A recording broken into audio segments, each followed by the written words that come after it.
Assalamualaikum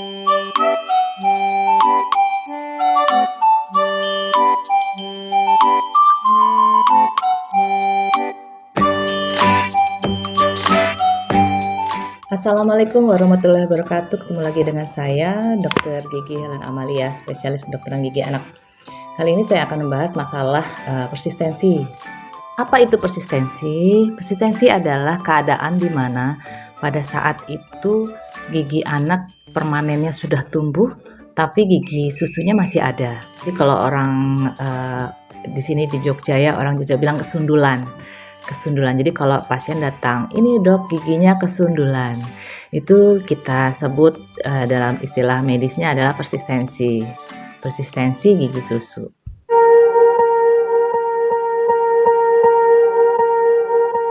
Swear I won't forget this, why do I regret this? In my mind reckless, thoughts are feeling endless, sitting up. Jadi kadang tidak semua gigi susu itu bisa langsung goyang terus lepas baru diganti dengan gigi permanen, enggak. Jadi ada juga nih yang gigi susunya masih tetap kuat tapi gigi permanennya sudah mulai tumbuh. Nah biasanya para orang tua ya, ayah bunda suka panik nih kalau gigi permanennya sudah keluar tapi gigi susunya masih ada. Gigi seri bawah depan itu umur 6 tahun biasanya harus sudah ganti dengan gigi permanen. Nah di situ sering terjadi persistensi. Nah karena letaknya di depan jadi memang orang tua aware ya, banyak yang melihat bahwa waduh udah tumbuh nih harus segera dicabut. Padahal kadang gigi susunya masih kuat, masih keras banget.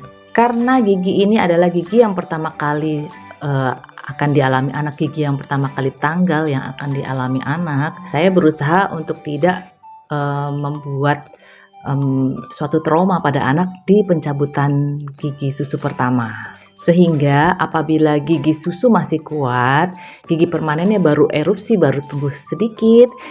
Kadang saya suka menyarankan pada ayah bunda untuk dipending dulu pencabutannya gitu. Jadi ditunggu, kita observasi dulu sekitar 1 bulan atau 2 bulan. Mengapa saya pending dulu gitu? Karena apabila gigi susunya masih kuat, itu harus dilakukan pencabutan dengan infiltrasi atau anestesi, harus disuntik dulu bunda. Jadi itu menimbulkan rasa sakit. Apabila gigi susu depannya itu sudah lebih banyak goyang dan gigi permanen di belakangnya itu biasanya tumbuh di belakangnya gigi susu, dia sudah lebih banyak erupsi, itu kita lakukan pencabutan. Rasa tidak nyaman dan kadang khawatir itu menimbulkan trauma pada anak, padahal nantinya dia akan mengikuti rangkaian pencabutan gigi selanjutnya.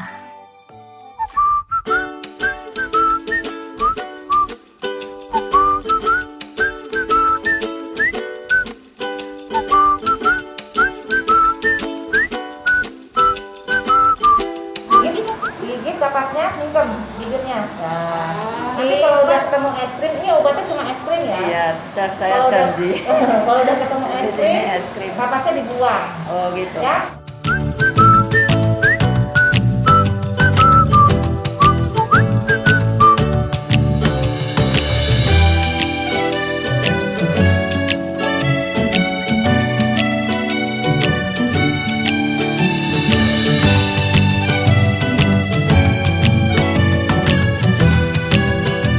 Apabila dia masih goyang sedikit, saya akan menyarankan anak untuk digoyangkan di rumah dengan menggunakan jarinya yang bersih, digoyang-goyangkan sampai betul-betul goyang. Orang tua juga kita edukasi untuk selalu mengingatkan anak untuk menggoyangkan gigi susunya di rumah dengan jari tangan yang bersih. Kegoyangan gigi itu ada 4. Jadi yang pertama itu goyangnya mungkin hanya saya aja yang lihat gitu ya, goyangnya kecil sekali, dikit sekali. Kemudian kegoyangan derajat kedua itu sudah mulai terlihat. Orang tua juga sudah bisa melihat. Coba di sini deh Bu, coba dilihat nih ada goyang sedikit ya. Coba digoyangkan lagi agar lebih banyak goyangnya sehingga tidak pencabutan tidak dengan anestesi atau disuntik. Kemudian kegoyangan yang ketiga ini sudah mulai terlihat banyak, dia sudah goyang ke depan ke belakang gitu. Itu juga saya sudah bisa merekomendasi goyang derajat ketiga ini untuk dicabut. Kemudian kegoyangan yang keempat yaitu derajat keempat itu giginya sudah Udah muter, jadi kayaknya kita tuh gemes ngeliatnya udah tinggal disentil aja udah bisa lepas sebenarnya gitu ya. Apabila kegoyangan telah mencapai derajat ketiga atau derajat keempat, ini pencabutan akan menjadi lebih mudah karena kita tidak menggunakan alat suntik tuh dengan klor etil misalnya. Kalau ayah bunda tahu klor etil tuh kayak cairan yang dingin biasanya, itu memang digunakan oleh dokter gigi ya untuk pencabutan gigi susu. Akan lebih mudah dan anak juga tidak merasakan sakit yang banyak dan biasanya tidak menimbulkan trauma. Tetap ayah bunda harus tetap observasi terus dan jangan lupa jangan sampai kebablasan juga. Nanti kalau kebablasan takutnya erupsi gigi permanennya sudah banyak, gigi susunya masih ada, itu namanya kebablasan juga gitu. Itu juga itu yang kadang menimbulkan nanti jadi maloklusi gitu. Tapi kalaupun toh terjadi seperti itu, misalnya sudah agak tumbuh banyak di belakang gigi susu gitu ya, terus gigi susunya dibuang, kita pencabutan, mudah-mudahan harapan kita gigi permanen itu akan bisa maju sendiri ke depan dengan dorongan dari lidah. Biasanya lidah nanti ada gerakan dari lidah ke depan yang menyebabkan nanti gigi bawah itu akan ke depan dan masuk ke dalam lengkung rahang. Diharapkan seperti itu. Namun ayah bunda juga harus ketahui juga ya bahwa ada juga gigi susu itu yang tidak goyang. Jadi sampai gigi permanennya tumbuh banyak pun tidak goyang gitu. Itu ada juga yang seperti itu. Karena teorinya seperti ini. Jadi gigi susu itu misalnya ini gigi susu ya, ini gigi atas ya, misalnya gigi atas ini gigi susu, ini gigi permanen. Nah, gigi permanen ini dia itu akan memakan akar gigi susu. Saya pakai bahasa awam ya. Jadi gigi permanen ini akan memakan akar gigi susu. Akar gigi susu yang tadinya kuat karena akarnya dimakan, jadi lama-lama habis. Akhirnya giginya nggak ada pegangannya, akhirnya lama-lama goyang. Nah itu kenapa gigi susu bisa goyang, karena akarnya sudah diresorpsi oleh atau dimakan oleh gigi permanen. Nah kemudian begitu goyang, kalau udah goyang dia bisa lepas sendiri atau dicabut. Kemudian nanti muncullah gigi permanennya turun, erupsi, masuk ke dalam rongga mulut ya, masuk ke lengkung gigi.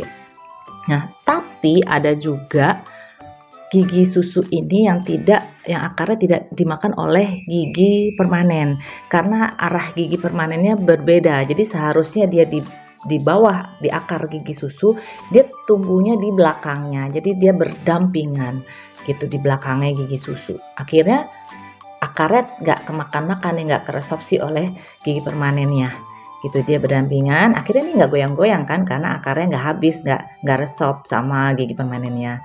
Nah keadaan seperti ini bisa juga menyebabkan persistensi, jadi kesundulan, dua-duanya kesundulan.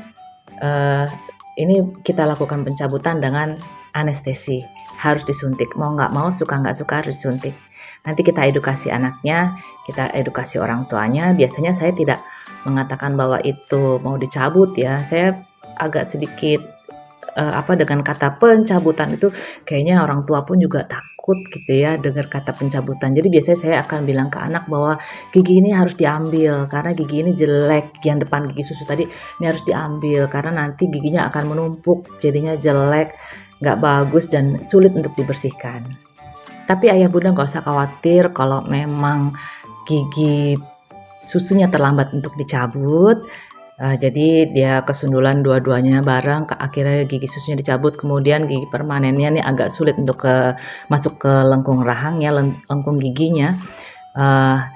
Ya sekarang mau nggak mau, suka nggak suka, sudah ada behel ya, teknik behel, teknik ortodonsi itu bisa ayah bunda bisa ke dokter gigi, kemudian nanti akan diberikan edukasi oleh dokter gigi untuk pemakaian behel pada anak. Demikian ayah bunda sekalian, semoga bermanfaat ilmu kali ini. Sampai ketemu lagi. Wassalamualaikum warahmatullahi wabarakatuh. Dadah.